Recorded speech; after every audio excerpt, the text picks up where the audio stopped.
औज़ुबिल्लाहि मिनश्शैतानिर्रजीम बिस्मिल्लाहिर्रहमानिर्रहीम रब्बि अदखिलनी मुदखला सिद्क़िन व अखरिजनी मुखरजा सिद्क़िन वजअलनी मिन लदुनका सुल्तानन नसीरा।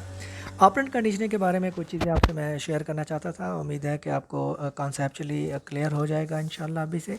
इसका दूसरा नाम इंस्ट्रूमेंटल कंडीशनिंग भी है। जैसा कि हम सब जानते हैं कि it was presented by Skinner.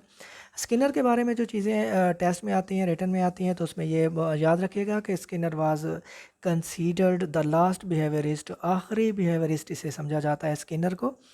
और इसकी जो साइकोलॉजिस्ट था बड़ा मशहूर, और इसकी काफ़ी ज़्यादा इम्पोर्टेंस है साइकोलॉजी के पेपर में। बहुत से सवालात इसमें इसमें से आते हैं। इस पर आज हम कॉन्सेप्चुअली बात करेंगे। तो इसने एक और बात याद रखिएगा, सबसे पहले कि लॉस बिहेवियरिस्ट था, इसके बाद मोस्ट इम्पॉर्टेंट साइकोलॉजिस्ट है।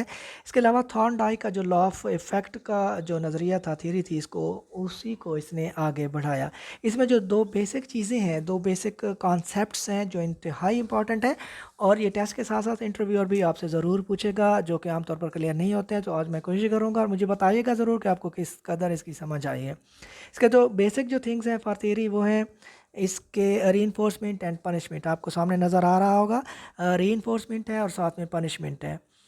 तो रीइंफोर्समेंट क्या होती है, पनिशमेंट क्या होती है, इसके बाद हम देखेंगे पॉजिटिव रीइंफोर्समेंट क्या होता है, नेगेटिव रीइंफोर्समेंट क्या होता है, पॉजिटिव पनिशमेंट क्या होती है, और नेगेटिव पनिशमेंट क्या होती है। इनको हम कंसेप्चुअली अभी देखेंगे with simple examples.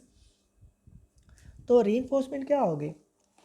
Positive reinforcement, जैसा कि आपको नज़र आ रहा है रीइंफोर्समेंट के खाने में पहला जो है प्लस जहाँ लिखा हुआ है, पॉजिटिव रीइंफोर्समेंट होता है बच्चे को वो चीज़ दे देना जो वो लेना चाहता है। जैसा कि बच्चे ने अच्छा काम किया, आप उसे रीइंफोर्स करना चाहते हैं, आपने उसकी पोजीशन ली, आप उसे मोबाइल लेकर दे दें, वो उसकी ख्वाहिश भी थी, वो लेना भी चाहता था। तो जो चीज़ वो लेना चाहता है वो उसी को दे देना, ये उसकी पॉजिटिव रीइंफोर्समेंट होगी। क्लियर। इसके बाद नेगेटिव रीइंफोर्समेंट क्या होगी, कि जो चीज़ क्या होगा कि आपने उसको मोबाइल लेकर दे दिया, आपने उसको साइकिल लेकर दे दी, लेकिन आपने देखा कि वो सारा दिन मोबाइल पे लगा रहता है, वो सारा दिन साइकिल चलाता रहता है, और वो कोई काम नहीं करता। उसके बाद आपने क्या किया, उससे वो मोबाइल, वो साइकिल, वो जो भी आपने पॉजिटिव रीइंफोर्समेंट में जो चीज़ आपने उसे दी थी, आप वो उससे आर्जी तौर पर वापस ले लेते हैं। याद रखिएगा, आप क्या कर लेते हैं, टू टेक समथिंग टेम्परेरीली, आप उससे आर्जी तौर पर जब कोई चीज़ वापस ले लोगे तो ये होगा negative reinforcement. Positive reinforcement, to give what he wants, कोई ऐसा स्टेटमेंट होगी कि जो वो चाहता है वो उसे दे देना, ये कौन सी रीइंफोर्समेंट होगी, तो ये पॉजिटिव रीइंफोर्समेंट होगी। और जो चीज़ वो देना नहीं चाहता, आप उसे आर्जी तौर पर उससे ले लेंगे, क्योंकि जो चीज़ उसने अपनी ख्वाहिश से ली हुई है वो देना तो नहीं चाहेगा कभी भी, तो उससे आर्जी तौर पर जब आप उसे वो चीज़ वापस ले लेंगे तो ये नेगेटिव रीइंफोर्समेंट होगा। अब चलते हैं पॉजिटिव पनिशमेंट की तरफ।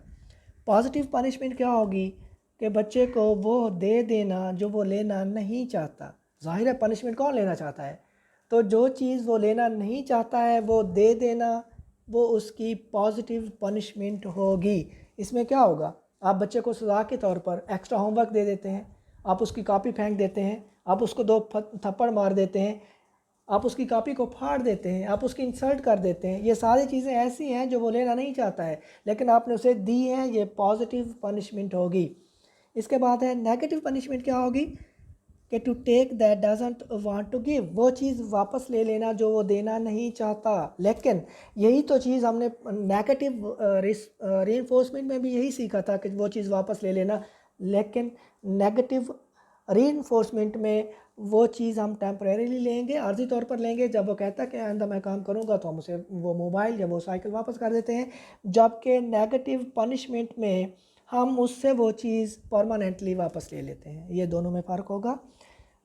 तो हम क्या करेंगे, जो वो देना नहीं चाहता वो परमानेंटली वापस ले लेंगे। वो पढ़ नहीं रहा था, खाली दिखावा कर रहा था, तो आपने मोबाइल उससे मुस्तकिल बुनियाद पर वापस ले लिया, छीन लिया, तो ये उसकी होगी negative punishment. I would like to repeat it. Positive reinforcement, जो वो लेना चाहता है वही दे देना। नेगेटिव रीइंफोर्समेंट, जो वो चीज़ लेना देना नहीं चाहता आप आर्जी तौर पर ले लेंगे, ये नेगेटिव रीइंफोर्समेंट होगा। पॉजिटिव पनिशमेंट, वो देना जो वो लेना नहीं चाहता है, ज़बरदस्ती आप दे दोगे।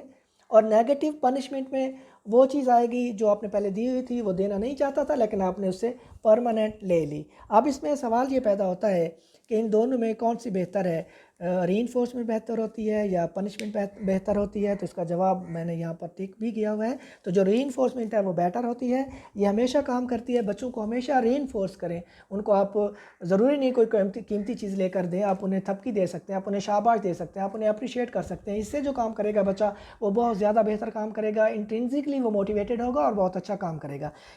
ऑन द कॉन्ट्रेरी जो आपकी पनिशमेंट होगी उसका अकॉर्डिंग टू रिसर्च उससे बच्चे में क्या पैदा होता है, बच्चे में हेट फॉर द स्कूल पैदा होती है, स्कूल से वो नफ़रत करने लगता है, टीचर से नफ़रत करने लगता है, और उसका जो रिज़ल्ट है वो इंतहाई ख़तरनाक होता है और एट द एंड बच्चा स्कूल छोड़ भी सकता है।